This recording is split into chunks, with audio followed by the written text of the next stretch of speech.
In 1808, Ludwig van Beethoven was at the height of his fame in Vienna, yet still grappling with challenges, both personal and financial.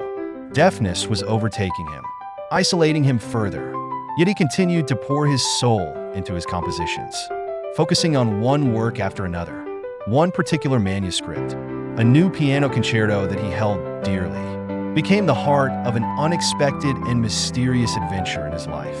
This strange story unfolds with Beethoven in his apartment one evening, deeply engrossed in writing music, when something unusual happened that nearly cost him one of his finest works.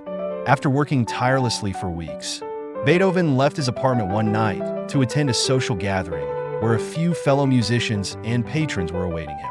Being Beethoven, he carried his work in progress everywhere, fearing his apartment wasn't secure enough.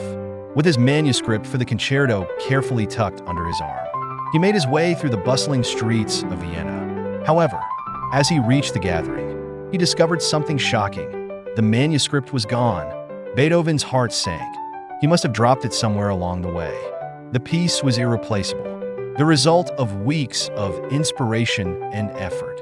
Alarmed, he excused himself abruptly and hurried back out into the night, his sharp eyes scanning every corner of the dimly lit streets. Despite his deteriorating hearing, Beethoven could feel the intense quiet around him as he retraced his steps, hoping to find his cherished manuscript lying on the cold cobblestones. Hours of searching proved fruitless, and Beethoven, weary and discouraged, returned to his apartment just as he arrived.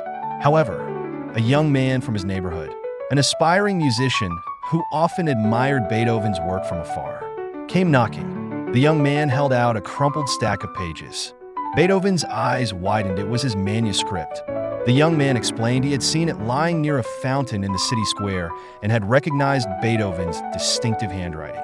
Overjoyed but hiding his relief behind his usual stern expression, Beethoven thanked the young man gruffly, dismissing him without much ado. Yet as the young man turned to leave, Beethoven's curiosity got the better of him. "Wait," he called out. "You recognize my work?" The young man nodded enthusiastically, admitting he'd studied Beethoven's compositions extensively and aspired to compose music just as powerful. Beethoven, typically reserved and private about his methods, felt a rare moment of connection with the young admirer.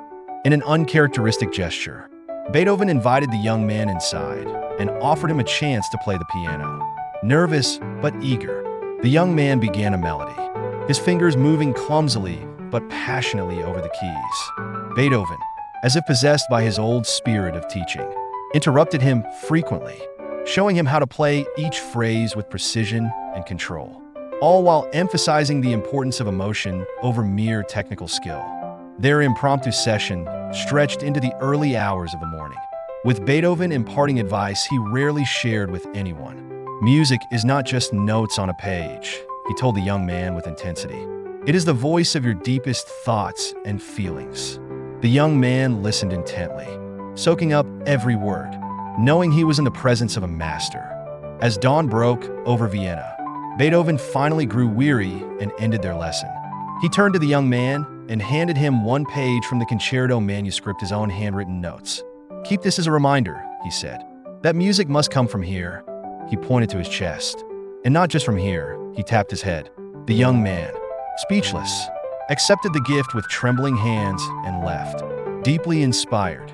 The missing manuscript had nearly cost Beethoven a masterpiece. Yet in the end, it had brought him an unexpected companion and had allowed him to pass on his wisdom to a young admirer. It was an encounter Beethoven would remember for years, a reminder that even amid loss, inspiration could find its way back to him through the connections he shared with others. For Beethoven, this strange episode was a symbol of his legacy, the power of his music not only to endure, but to inspire future generations long after he had left this world.